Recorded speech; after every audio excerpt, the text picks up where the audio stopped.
सातवां प्रश्न दिया है कि हल करना है लेकिन योग प्रगुण के नियम के साथ हल करना है। योग प्रगुण का नियम कुछ और नहीं, बस इतना ही है कि दो को एक साथ लेकर के हल करेंगे, फिर वापस तीसरे को उसके साथ हल करेंगे। तो चलिए हल करते हैं, पहले इन दोनों को हल करते हैं। तो ये हो गया 3/7 प्लस माइनस माइनस 5/14, ये बड़ा ब्रैकेट लगा देंगे, प्लस ये जैसे है उसको वैसे ही लिखते रहेंगे, 11/14।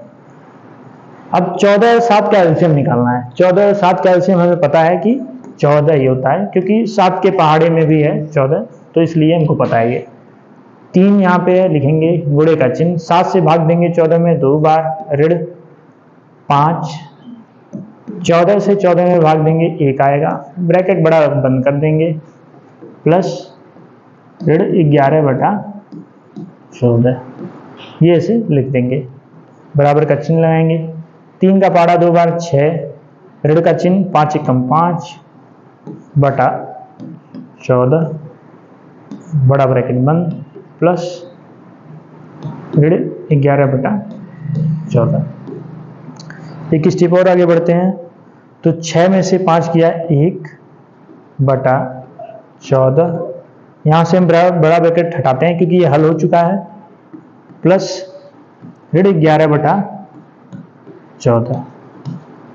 अब इन दोनों को एक साथ हल करेंगे, इसके लिए हम बड़ा ब्रैकेट मान लीजिए यहाँ पे लगा देंगे। अब ये दोनों एक साथ हल होंगे, जगह की कमी की वजह से यहाँ पे लिखेंगे। ये हो गया 1/14 प्लस माइनस माइनस 11/14, दोनों का हर बराबर है तो 14 लिख देंगे, बटे 1 ऋण 11।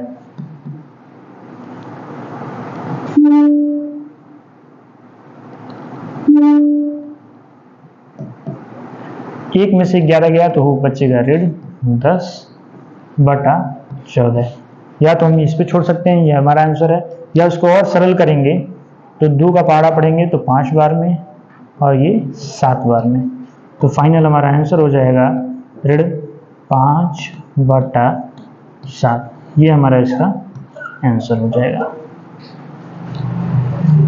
फर्स्ट बी के 7वां है, 7वां का पहला प्रश्न हमने अभी जस्ट हल किया है, दूसरा हम लोग प्रश्न हल करने जा रहे हैं। ये भी नियम यही है कि योग प्रगुण के नियम से ही हमें हल करना है। योग प्रगुण का नियम ये कहता है कि 2-2 को या फिर 3-3 को एक हिस्से में, 2 को कम से कम एक हिस्से में बांट करके ऐड करेंगे। तो चलिए हम पहले इन दोनों को एक साथ और इन दोनों को एक साथ हल करते हुए अंत में सबको एक साथ मिलाएंगे। तो चलिए हल करते हैं,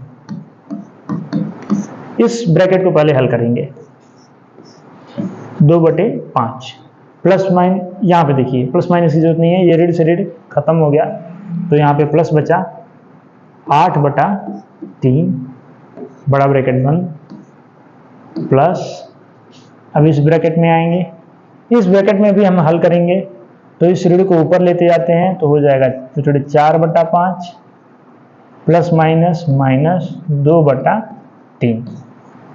इन दोनों ब्रैकेट को एक साथ हल करते चलेंगे, बराबर का चिन्ह, 5 और 3 का हम एलसीएम निकालेंगे तो 15 आता है,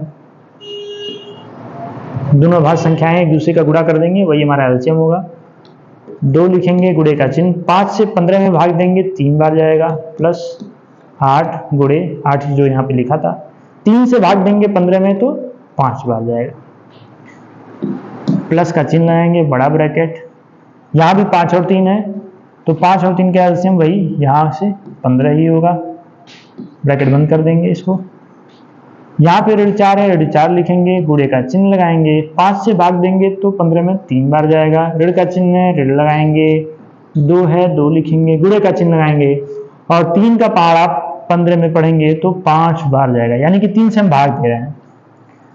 वापस इसको हल करेंगे, 3 दूना 6 प्लस 8×5 = 40/15, ब्रैकेट बंद करेंगे, प्लस का चिन्ह लगाएंगे, 4 यहाँ 12 होता है लेकिन ऋण चिन्ह के साथ, यहाँ भी ऋण है, ऋण लगाएंगे, 2×5 = 10 बटा 15।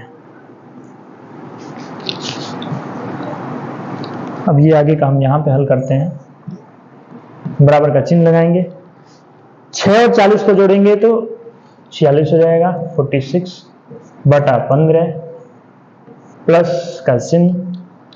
इनको हल करेंगे तो दोनों चिन्ह समान हैं, ऋण ही हैं, लेकिन दोनों चिन्ह समान हैं तो काम एडिशन का होगा, यानी कि योग का होगा, लेकिन चिन्ह ऋणात्मक रहेगा।